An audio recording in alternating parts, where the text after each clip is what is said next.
Амар оцхон оо. Та нарт энэ өдрийн мэндийг хүргэе. За өнөөдөр хөдөөний аялал нь бас амьдралдаа тохиолдож байгаа маш том шийдвэрийг та нартайгаа хуваалцах гэж байна. За манай гэр бүл Ховд аймгаас нүүхэр болж байна. Тэг нүүх цаг маань болсон байна.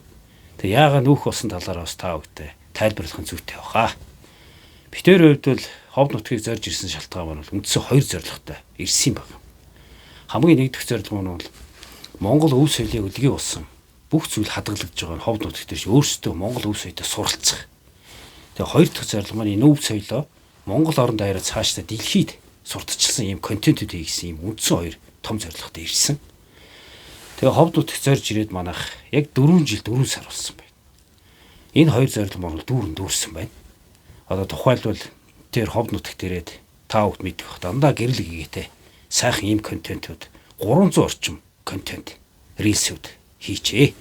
Тэгээ энэ хийсэн бүтээлүүд маань монгол болон англи хэл дээр хийгдсэн. Ялангуяа англи дээр хийгдсэн контентууд нь одоогийн байдлаар 40 сая гаруй хүнд хүрчээ. Тэгээ дэлхийн одоо Америкийн алдартай телевиз CNN телевиз хүртэл яг энэ баруун Монгол Ховд нутгийн талаар манай гэр бүлийн талаар зорж тусад контент хийж дэлхийд даяарсаар өнгөрсөн сар шинээр цацсан байгаа. Тэгээ ингээ бодоод үзэхээр яг зориод ирсэн ажил маань үнэхээр сайхан ариун үр дүнтэй бүтээл дүүрэн сайхан бүтчихээ бит. Тэгээд энэ 4 жилийн хугацаанд та нар маань битэртэй одоо манай гэр бүлтэй байнга л хамт байсан тийм ээ. Тэгээ миний хувьд бол их хүний хувьд ирээд одоо сүлд хүү маань норын хөвөөд төрсөн. Би чи өөрөө хар ус норын хөвөөд төрсөн бол хүү маань бас Ховд нутагт ирж төрөөд тэгээ би тэгэд одоо нурынхаа хажууд дөргөн суманда бас бүтээн байгуулалт хийгээд 4 жил амьдарсан байна. За миний хувьд одоо аав ээж өвөэмэгийнхаа хажууд ах дүүнэрийнхаа хажууд ирснийхээ хувьд өв соёлыг бүрэн утгаар нь бага насндаа сурч чадаагүй зүйлсийг үнэхээр гүйцээ сурсан.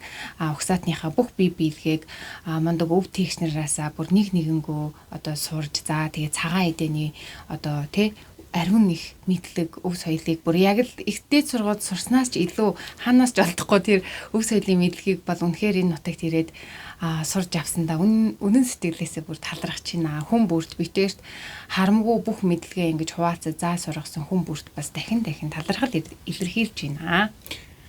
Тэг миний хувьд л эр хүн, эр нөхрийн хувьд л энэ сайхан хани минь төрүүлж гисэн Ховд нутагт зорж ирээд ялангуяа баруун Монголын өв соёлыг сурхаас хатанд хүү ихсэн чин хүсэл байсан.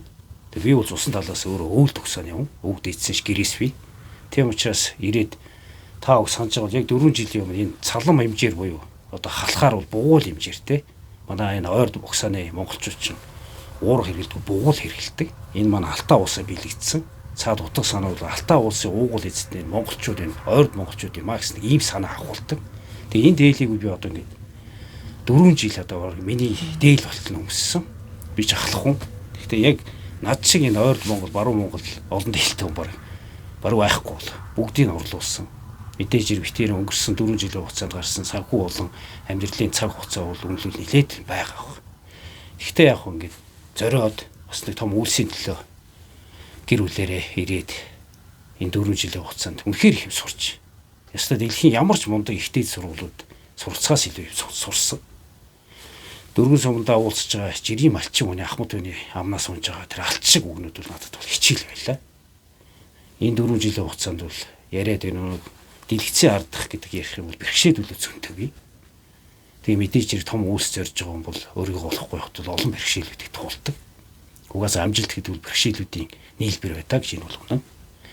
Тэгээд харамгүй сэтгэлээр бүх зүйлд мэн тусалж энэ 4 жил 4 сарын хугацаанд хамттай байсан ховдынхаа бүх ховчуудаа чин сэтгэлээсээ бас баярлж байгаа илэрхийлье миний хувьд. Тэгээ мэдээж би тэр 13 угсаатныхаа контентийг одоо Ховд нутаг мөн бас уус баян үлгий гэд те энэ 3 аймгаар одоо бүр хэрэн тэнж гэдэг шиг сум болгонд нь очиж ингээ контентуудаа хийж та бүхэндээ хүргэсэн. Тэгээ улсын төв архивд бас хадгалуулсан. Ямар ч байсан одоо баруун Монголын 13 угсаатан гэж дотор нь ямар одоо хувц сунартай, өв соёлтой, идэл хэрэглэлтэй одоо ахуйн болон хоол хүнсний ямар соёлтой гэх мэтлэн бүгдийг нь л одоо чатгаараа баримтжуулж бас хүргэхийг хичээсэн. За тэгээ ямар ч байсан хамгийн одоо баяртай байгаа зүйл маань энэхүү ингээд зорьсон зорилгоо ингээд бүрэн дүүрэн биелүүлж чадсандаа бол баяртай байна. Тэгээ мэдээж одоо дараагийн том зорилгынхаа төлөө бас хөдлөх цаг нь болсон учраас ингээд та нартайгаа бас хуваалцаад ингээд хөдлөж гинөө. Тэгээд нэг гэр бүл ч гэсэн бас сэтгэл гараа төмөн олонд хандсан. Яг өөрснөө эерэг бодолтой сайхан зориг тавиул олон үс хийж болд юм байна. Бидний хувьд бол яг дөргөн сумдаа бас дөргөний усан цахилгаастан суурлаад хөдөөгийн наслагдсан суманд утаагүй байшин барьж сайхан амьдарч болох үед үйлчлэл харуулсан. Тэгээ Ховд аймгийнхаа төвд одоо яг энэ харагдж байна. Ойрд Монгол гэж баруун Монголын өв соёлын төв ихтлийг тавьсан. Өнгөрсөн намар нээлттэйг энэ 100 ажиллана. Та бүгдээрээ үйлчлүүлж болно. Тэгээ бас нэг зорилгоо сайн хэллээ гэргийн маань. Энэ Монгол сүү цагаан эдэ ялангуяа монголчууд бидний үр хүүхэд энэ сүү цагаан эдэнээсээ тэр эсэг бүтээгдэхүүн хэрэглэх юм бол эрүүл мэндэнд яа сайжирч болох юм бэ гэдгийг 10 жилийн хугацаанд Монгол улсынхаа 70 мянгад хүргэсэн. Тэгээ энийг ерөнхийдөө түгээх ийм өөрсдийн бас нэг баталгаатай эрүүл хүнс, эко хүнс ингэж зарж борлуулж болох. Цаашлаа энэ чиглэлийн жүдүү эрхэлж байгаа сүү цагаад эрхэлж байгаа хүмүүст хамтарч ажиллах ийм том зорилгыг яагаад хөдөөний айл сүлжээ дэлгүүрийг анхны дэлгүүр бид Ховд аймагт бас нийлээ. Тэгээ ийм бүтээн байгуулалт үйл ажиллагаа ихсэн олон үйл явцуудыг хийж чадсан. Тэгээ та бүгдч бүгдийн энэ хугацаанд бол харсан баг. Тэгээ ховдчуудаа би ч одоо Ховд нутгийн хөргөн насан туршдаа мэдээж энэ нутагтай холбоотой явна. Хүүгийн минь төрсөн нутаг, гэргийн минь хайрсан ийм сайхан нутаг баха. Тэгээ энэ дэр бол үнэхээр сайхан байлоо. Тэгээ цаашдаа ч гэсэн битээр яг энэ хийж байгаа үйлс мөн бас үргэлжлээд явна. Цаашдаа энэ олон үйлсүүд мөн явж өөрснөө бас гадна дотн бас их явдаг болж байна. Тэгэхээр энэтэй холбоотойгоор бас жоохон хөдөлгөөн хийж байгаа. Энийг бас таавд ойлгох зүйтэй. Хөдөөний айлын франчайзинг буюу хөдөөний айл сүлжээ дэлгүүр маань 100% Монголын одоо дотоодын үйлдвэрлэгч болон жижиг дунд үйлдвэрлэгчид цагаан эдээ эрхэлж байгаа бүх хүмүүст ингэж хүрэх стандартын тогтоох түүнээс гарч байгаа бүх бүтээгдэхүүнүүдийг нэг дэлгүүрт нэгтгэж ингээд чанартай одоо тий сав баглаа болын хувьд ч гэсэн ахын хувьд ч гэсэн цэврээр ингээд хүүхдүүдийн одоо бидний дараа үеийн гэр бүлд ингээд хүргэх зорилго бүхий төсөл байгаа. Ер нь бол Монгол хүний дархлааг одоо авч хоцрох тийм ээ цагаан эдээгээр тэтгэх ийм зорилго бүхий төсөл байгаа. Тэгээ энэ маань яг аймаг болгонд нэгдэж байгаа дэлгүүрт битээр яг бичлэн очиж нөгөө чанар стандартыг нь зааж сургах.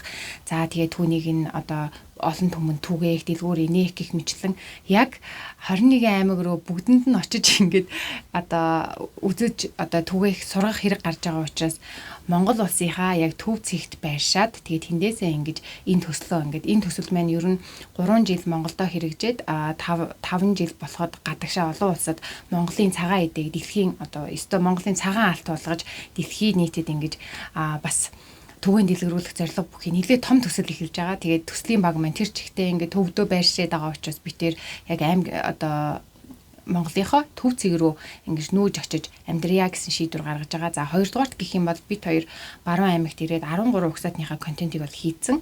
Одоо үргэлжлүүлээд мөн одоо үлдсэн нийт Монгол улс маань яг 20 угсаатантай 20 угсаатантай гэж үзэж байгаа бол үүний 7 нь болохоор яг одоо төв болон түүнээс цаашаага зүүн хэсэгтээ байгаа эдгээр угсаатныхаа контентуудыг бас хийж одоо дуусгах, гүйцэтгэх ажил байгаа учраас энэ нүүхж байгаа. Тэгээ ямар ч байсан дараагийн нүүх аймаг маань бас ямар аймаг байх вэ гэдгийг та нар манаас комент хэсэгт таагаад бичээрэй.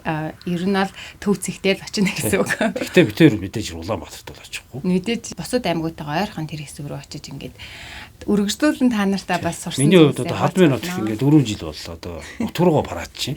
Одоо би ханийхаа нутаг одоо явах гэж байгаа. Тэгээ Ховд цагаан нутагтай байх хугацаанд 4 жил 4 сар болоход миний хувьд омог ордом хэлнэг үл харин нэг ч хууль ус үйл хийсэнгүү. Нэг өвс суулгаж нэг амьтны амьд таслаагүй. Ерөөл төвшин гихдэг айл нь Ховд нутгийг нэг муу муугаар хизээ сонсгоогүй. Эндээ бол омог ордон байна. Тэгээ битээр хувьд л энэ сайхан нутагт амьдарч байхдаа Монгол улсынхаа одоо үндэсний телевизийн цагийн үрдийн үлгэр жишээ гэр бүлийн шагналыг бас энэ Ховд аймагт авчирч ирсэн.